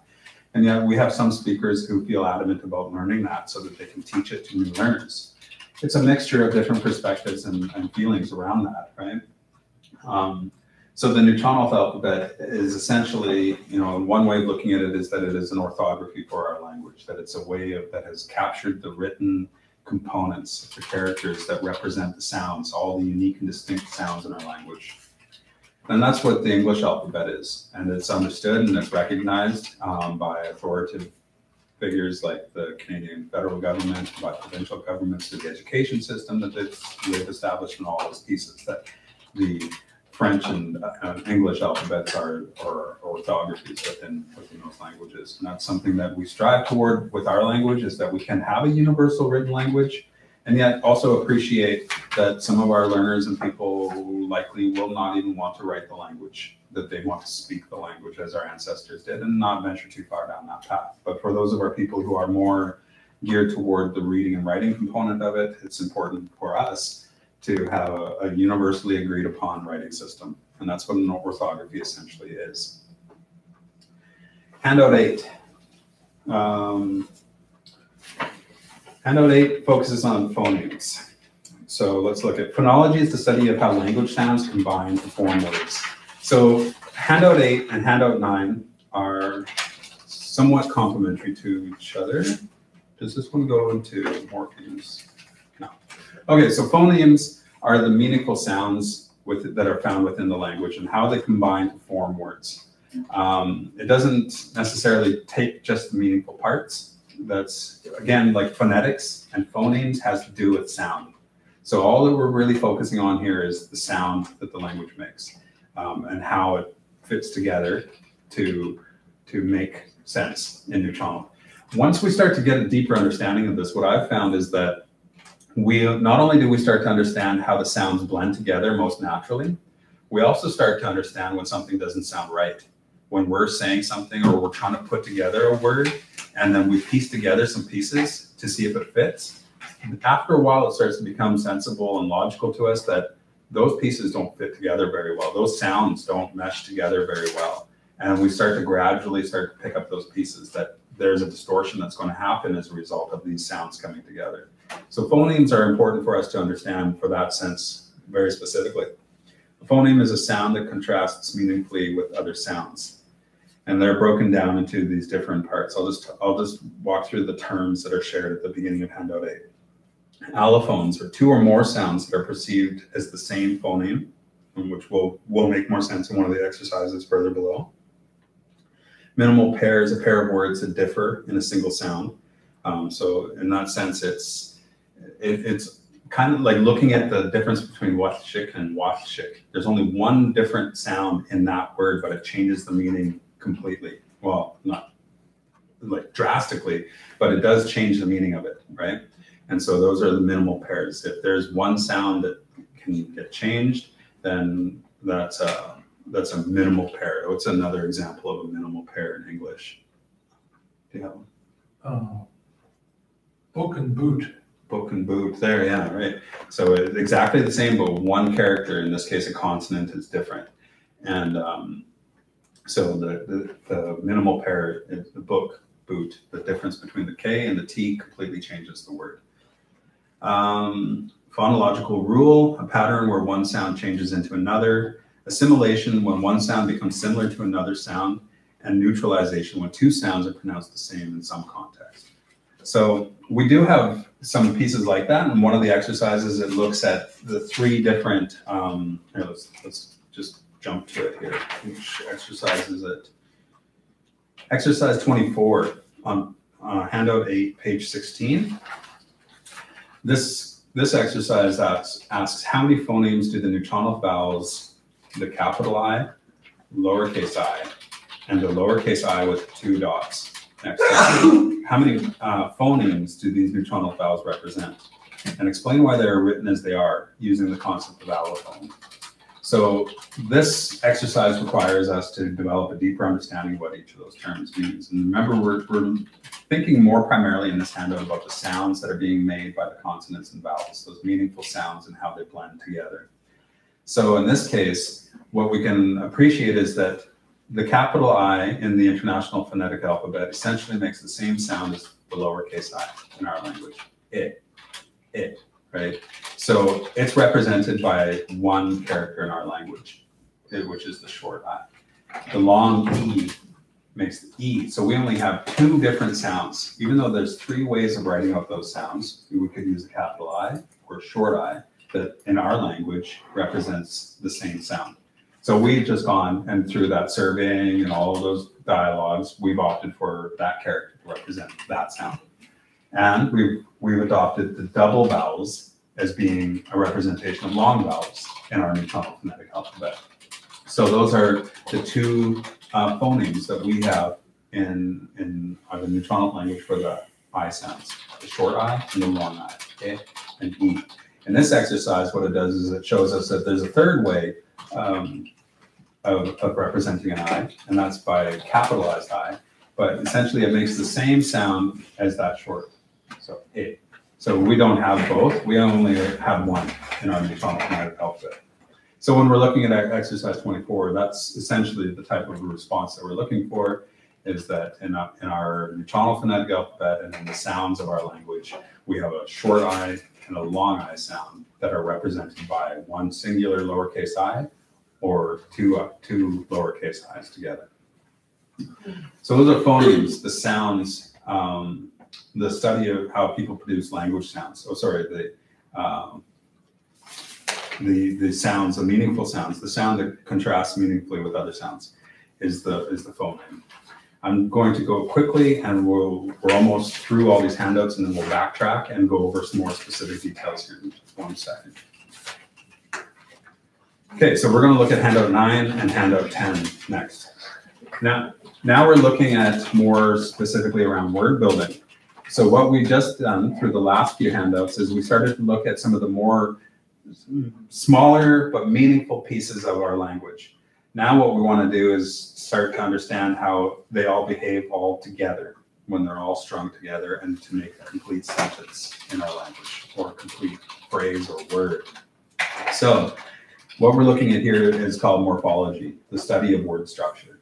So phonemes were the study of the sound, and morphemes are the actual meaningful parts. So if we were dissecting our language into meaningful pieces, it would just be one of those parts that we take out, and that meaningful piece that carries with it and contributes. Often what we'll notice is that in the English translation, it'll be represented by a whole word itself, right? So when we have one phrase in Newtonal that might all be connected together and look like one long word, in English, the translation will be a series of small words. That represents basically all the small little meaningful parts that are found in that one Newtonal word. And that's a visual representation of the morphemes that exist within our language.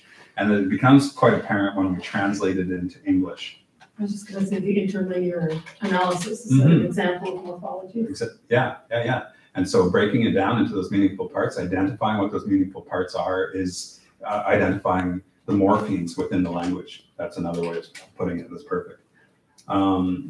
And so there's different pieces that we need to understand for how these different pieces all connect with one another. It doesn't happen seamlessly. There's going to be some variations and changes. Sometimes you'll drop some consonants. Sometimes you'll blend some sounds. Sometimes it'll have a different rule completely that'll just throw you off. And that's the way that our language functions. Right? So, Just checking what's going on. Oh, language. This is a catch-up course on linguistics. Yes. Linguistics? You're welcome to sit in. Oh, I'm exhausted. I had a packed weekend. So I'm gonna go walk 5 kilometers home. And I don't work tomorrow.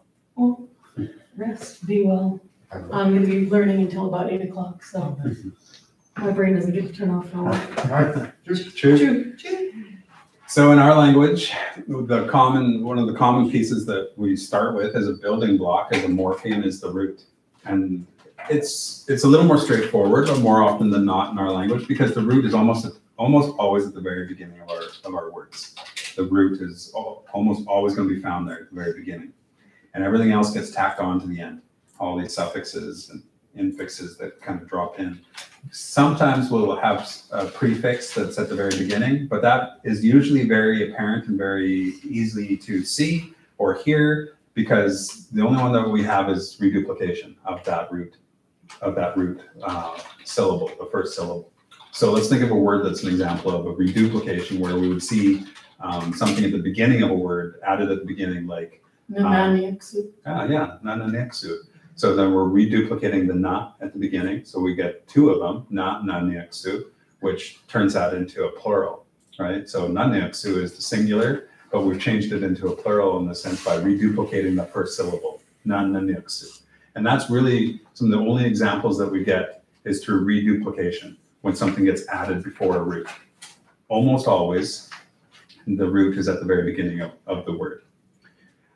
Each of the parts that can get attached to it have different names also in linguistics. And that's what this list is going to, and this section of handout 9 is going to help us to be able to understand more, is how we categorize, how we identify those different sounds.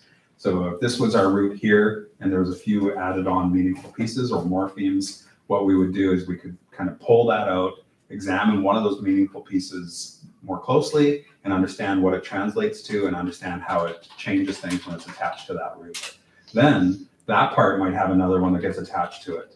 And then that might even have another one that gets attached to it. And some of our phrases can have 5 or 6 pieces that are all attached to each other, right?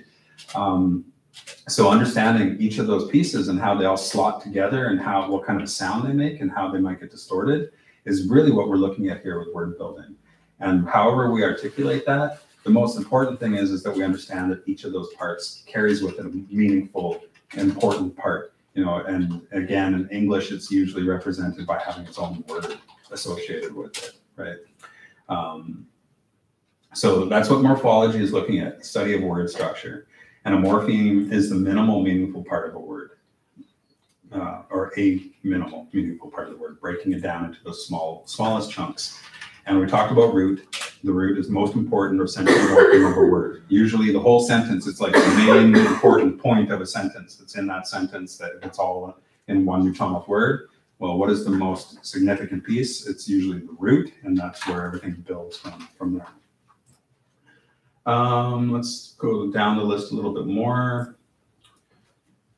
Some of these terms, they might come up and you will want to have a better, deeper understanding than the definition that's provided here. We could go through and read out the definition, but what I'll do is I'll just move past and we'll start looking down here. Morphology is the study of how languages build words. The meaningful parts of words are called morphemes, and some morphemes are free and some are bound. So when we can look, free describes a morpheme that can stand alone as a word, and bound describes a morpheme that can appear only with other morphemes. So here, an example that we often will attach to is a word like cook, good, right? Cook. And then you can add things like cook, hook, it would be a central way. We've added cook, hook, it. So there's a few different parts that are all connecting with one another. Cook being the root, that meaning good. Hook would be a possessive, have good. Cook, hook, it is past tense, had good. Cook, hook, it, huck.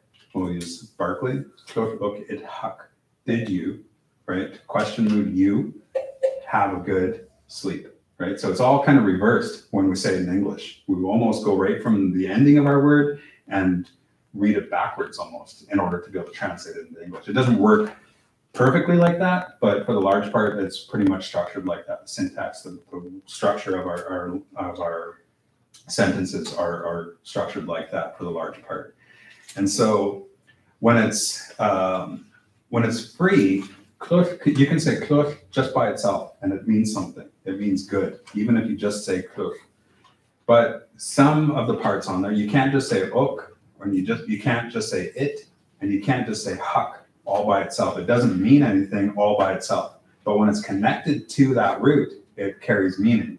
So those ones that can't be said just on their own and carry its own sole meaning, that can only get attached to words to have meaning, those are called bound, right? Those are bound morphemes. They're meaningful, but they can't stand alone. They can't just be used independently. And we have quite a few of those single syllable type of free morphemes. Wick is another one, right? Wick means no, but we can add to it. We can add wiki, don't, you don't do that, right? Or we can add on different pieces of bound morphemes that can get attached to it that don't mean anything by themselves, but when they get attached to that root, that is, in this case, is a free morpheme because it makes sense on its own, or it makes sense with all those pieces attached to it, and that's the difference between a free morpheme and bound morphemes, right? So we talked about reduplication. the exercises that are in here, I think we're ready to go. Oh, let's just quickly look at handout 10. I'll bring us right to 6 and we'll take a short break. And then we'll backtrack and walk through the exercises and then go from there. So handout 10, the interlinear analysis. So we have here 2 examples, a 3-line interlinear analysis and a 4-line interlinear analysis. Personally, I like the 4-line, especially for earlier stages of learning, because it's nice, I think, to be able to see what it looks like in the natural example, when it's written out fully in the neutrino phonetics in a natural way, then to see the interlinear analysis. So it doesn't show you what each of the words mean, but what it does is it breaks it down into the meaningful morphemes, right? The meaningful parts, or other word for that is the morphemes. And then the 3rd line shows the interlinear translation. So it takes each of those morphemes or those meaningful parts and then translates it into English in this case. And then the 4th line shows a natural translation into English. And I like this approach because it seems to be more applicable in the sense that you can take what can sometimes be a very confusing neutrino sentence and break it down and then make it practical and useful in your English understanding also. This might not be as practical or useful for somebody who isn't using English, right, as another language, and they just are developing an understanding of neutrinos. But we don't have as many learners like that currently, but ideally we're working toward having that. So this is the 4 lines that we're looking at. And what Adam has included on here is a list of some of the most commonly used morphemes. And these are bound morphemes that are listed here. None of these could be standalone. So you'll notice that all of these morphemes that are listed are all additives that we can add on to the end of a root and make a much more broad and complex statement or sentence by using and adding on these different pieces. And again, these are called bound morphemes because they don't make sense just solely on their own. They have to be attached to a root in order to carry meaning. And so Adam's included a list of common and useful morphemes, of bound morphemes here that we see quite often in all the texts that's written and are used very commonly in common usage by our elders and speakers. So that brings us up to where we wanted to be, and that completes handout 10. We'll take a short break, and then we'll backtrack to handout 1 and start walking through the exercises relatively quickly. I think we can go through those fairly quick and just focus more primarily on any that might be causing the most problems for those of you that are present here. And then, but otherwise, we'll sort of just go through them very quickly also. Okay. So I need a few moments to fix this up. I didn't realize after I told you boot and book that they're not a minimal pair because they differ both in the vowel and in the final. Oh yeah. So it would have to be Not like a perfect minimal. boot and root. Boot and root works. Yeah. I also thought of toot and took. Too overwhelming at first, but it's like all of these different ideas, right, of how we can examine the language.